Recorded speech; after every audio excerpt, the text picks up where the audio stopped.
threshold? There's quite a few, and a lot of them are sort of coming in with inheritance. People say parents have either sold businesses, moved on, sold their shares within companies, and coming into us with that mum and dad have given me X.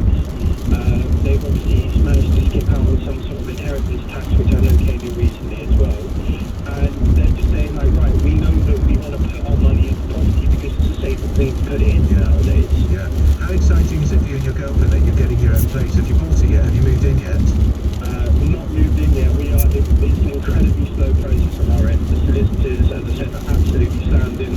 We're in a 3-person chain, and we're just waiting for the people at the top of the chain who are just being exceptionally slow. And there's nothing we can do about it. But then on that point is that, for example, we were never taught anything to do with buying houses, mortgages, finances at school. So I think also the problem needs to relate back to in schooling to give people more of an incentive to start saving earlier, which will then help them later on in life to actually realise and understand what goes into buying a house. Because it's not just buying a house that you're saving for, you then got to save for legal fees and removal fees and all this stuff like that. It does say, like, if you buy a property for £450,000, say, it doesn't just stop there. You've got to add another £15,000 on top of that for all your legal fees. So where's that money coming from as well? Yeah. Well, look, Dan, best of luck. Where are you buying a property? Somewhere in North London? Yes, moving from Millwall to Bolinwood, luckily. Very good. Well, look, enjoy it. I hope it all goes well for you. That's Dan buying his first place with the help of Bank of Mum and Dad and Bank of Mum and Dad-in-law.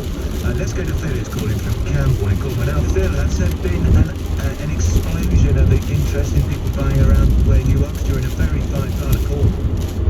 I'm very, very nice to speak to you. And to you. I'm a very British, so I'm Irish born and bred. Yeah. And as I said, everybody wants to move in here. And I really feel for my kids. I've got a 20-year-old and a 17-year-old. I've got no idea how they're going to live that year. And where it is, as most of us feel, most of our children are to live over the penalty, which I really feel like that's happening. Do you feel resentful of that, Phil, in a way, that people are coming, outsiders are coming in, they want to sell perhaps their place in London or Bristol or the cities where they get a good price for their property and then buy a place in Cornwall? Maybe they're even just buying second homes as well, which would be even more frustrating, I imagine.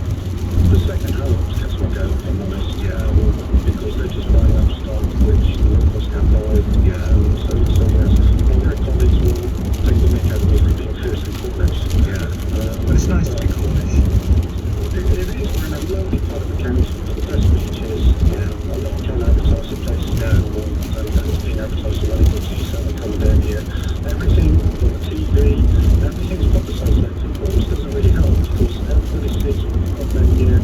Everybody wants to move down here, which is fine, but it's just pushing house prices up. Yeah. My first house was £48,000. Was it really? You know, I went over in the early 50s. Yeah. How about that? You know, you look at the house prices now for young kids. It's impossible. What would that house that you paid £48,000 for, what would that be worth now, Phil, roughly, do you think? I think it would be 200,000, 220,000. 220,000, yeah. You know, the average property price in Cornwall now is 266,000. Now, your kids probably, you're worried they're going to have to move out. Can your parents help them out? Can you help them out? Or are they saving money already to try to get a deposit together? Maybe they could buy together. What have you got, a boy and a girl? I've got a boy and a girl, yeah. Well, don't tell them, we have only got on the same side. So that would get used. But it's a good thing to do it. Yeah, I know. And of course, you've mentioned the G7 Jamboree. I mean, you can have the President of the United States who's going to be in Cornwall, Boris Johnson, all of the most important world leaders. The eyes of the world are going to be on Cornwall, Phil. That's going to put the property prices up even more.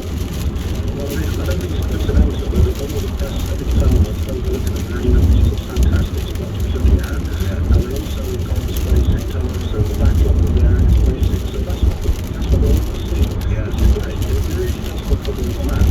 But they're looking at probably two of us lovely areas to be looking at. And then, you know, and they're not seeing the other parts of it, because it's a pity. I stayed in Cardiff Bay last summer, Phil. I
LBC. Let's get the latest headlines with Tim Humphrey.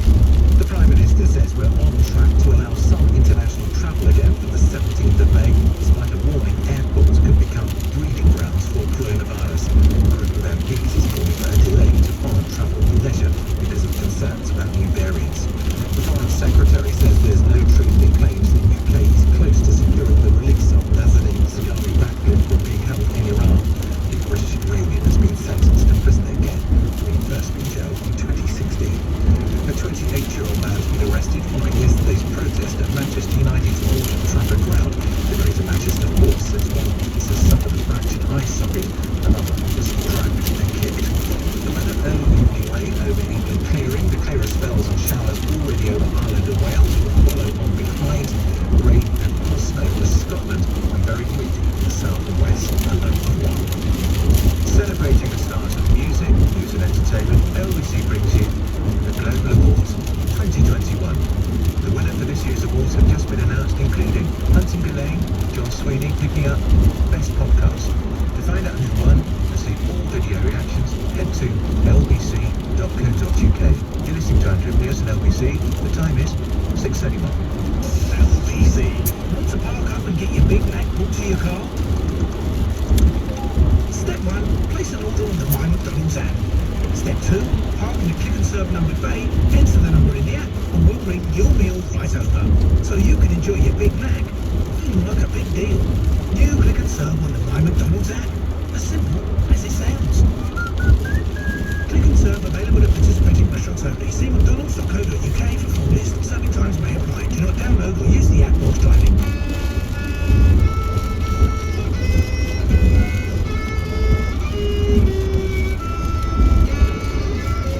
Did you like it, Grandma? Wonderful, darling. I'd love to hear another one. Okay. Oh, the wonderful sounds of everyday life. Hear them all again with Specsavers Advanced range of hearing aids for different lifestyles, hearing loss and budgets. So Specsavers Hearing. Another one? Why not? You're probably not thinking of changing your cleaning contractor, but if we could offer your workplace a deep clean that eliminates 99.99% of viruses each month as standard, I bet you would. Well, now we do. It's the surface protection contract from Ice Cleaning, using electrostatic spray technology. It's helping businesses return to the workplace, from churches and council offices, right up to West Ham United Football Club. For full details, visit ice-cleaning.com, the UK's cleaning experts.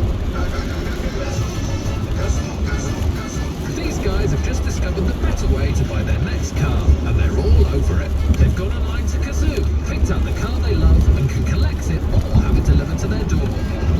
And they'll get a 7-day money-back guarantee to make sure they love it.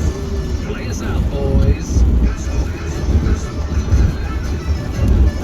Can you buy a car that's guaranteed to leave you happy? Kazoo, yeah, you can. If you're travelling with us, make sure you book ahead to reserve your socially distanced seat. We're cleaning our trains more than ever, and digital tickets help keep contact to a minimum. Unless exempt, a face covering should be worn at all times. By following guidelines, you can help keep yourself, others, and our colleagues safe too. For the latest passenger information, visit avantywestcoast.co.uk. Avanti West Coast, wherever you're going, we're right there with you.